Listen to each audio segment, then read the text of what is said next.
Hello बच्चों, मैं हरीश मटपाल आप सभी का स्वागत करता हूं अपने ज्ञान सागर मटपाल चैनल में। बच्चों, आज के इस वीडियो में हम लेके आए हैं एक्सरसाइज 6.2 का क्वेश्चन नंबर 7। तो क्वेश्चन नंबर 7 को अगर हम देखें तो हमें गिवन है एक ट्राइंगल ABC, जिसमें हमें D जो है वो मिड पॉइंट है AB का। तो जब D जो है AB का मिड पॉइंट है तो AD और DB एक दूसरे के बराबर हैं। उसके बाद हमें ये गिवन है कि जो DE है वो पैरेलल है BC के। अब हमें क्या प्रूव करना है वो हम देखते हैं। हमें ये प्रूव करना है कि AE और EC एक दूसरे के बराबर है। तो अगर हम इसकी वर्डिंग स्टेटमेंट को पढ़ें तो अगर एक ट्राइंगल की एक साइड के मिड पॉइंट D से अगर एक लाइन ड्रॉ की जाए जो ट्राइंगल की दूसरी साइड BC के पैरेलल हो, तो प्रूव कीजिए कि वो AC को भी बाइसेक्ट करेगी। तो इसका मतलब E जो है वो AC का मिड पॉइंट होगा। तो हम प्रूव करते हैं इसको। सबसे पहले बच्चों हम ट्राइंगल जो ABC है उसमें अगर हम देखें तो हमें एक लाइन है DE जो ट्राइंगल ABC की एक साइड BC के पैरेलल है। तो BPT थ्योरम कहती है कि अगर किसी ट्राइंगल में आप एक साइड के पैरेलल एक लाइन खींचते हो या फिर एक लाइन आप एक साइड के पैरेलल खींचते हो तो वो लाइन DE अन्य दो साइडें AB और AC को सेम रेशियो में बांटती है। तो BPT थ्योरम के अकॉर्डिंग AD अपॉन DB बराबर होगा AE अपॉन EC के। ये है BPT थ्योरम। अब यहाँ पे हम देखें अगर तो हमें गिवन है कि D जो है वो AB का मिड पॉइंट है। तो इसका मतलब बच्चों AD बराबर DB है। तो बच्चों यहाँ पे ये जो DB है इसको अगर हम AD के अपॉन में लिख दें तो इक्वल टू 1 आ जाएगा। ठीक है, AD बराबर DB हमें गिवन है क्योंकि D जो है AB का मिड पॉइंट है। तो ये DB को हमने AD के अपॉन में लिख दिया। तो बच्चों इक्वल टू 1 क्रॉस मल्टीप्लाई करते हैं तो AD इक्वल टू DB आ जाएगा।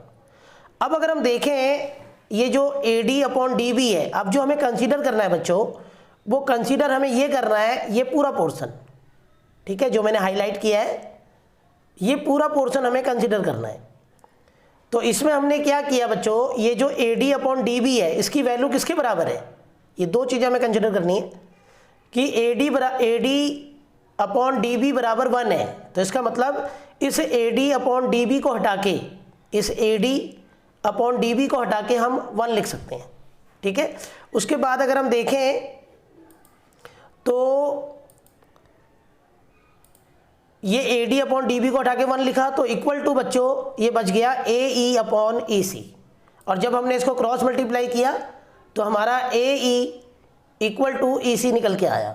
अब जब AE इक्वल टू EC है तो इसका मतलब DE ने AC को बाइसेक्ट दो बराबर पार्ट में बांटा है और यही हमें प्रूव करना था। अब बच्चों अब हम देखते हैं क्वेश्चन नंबर 8, जिसमें हमें गिवन है एक ट्राइंगल ABC हमें दे रखा है जिसमें D जो है AB का मिड पॉइंट है। D जो है AB का मिड पॉइंट है तो AD और DB बराबर है। उसी प्रकार से हमें ये भी गिवन है कि जो E है वो AC का मिड पॉइंट है। तो इसका मतलब बच्चों AE और EC एक दूसरे के बराबर है। तो यदि दो साइडें AB और AC इन दो साइडों के मिड पॉइंट DE को मिला दिया जाए तो मिलाने से जो लाइन आती है DE उसे प्रूव करो कि वो थर्ड साइड BC के पैरेलल होती है।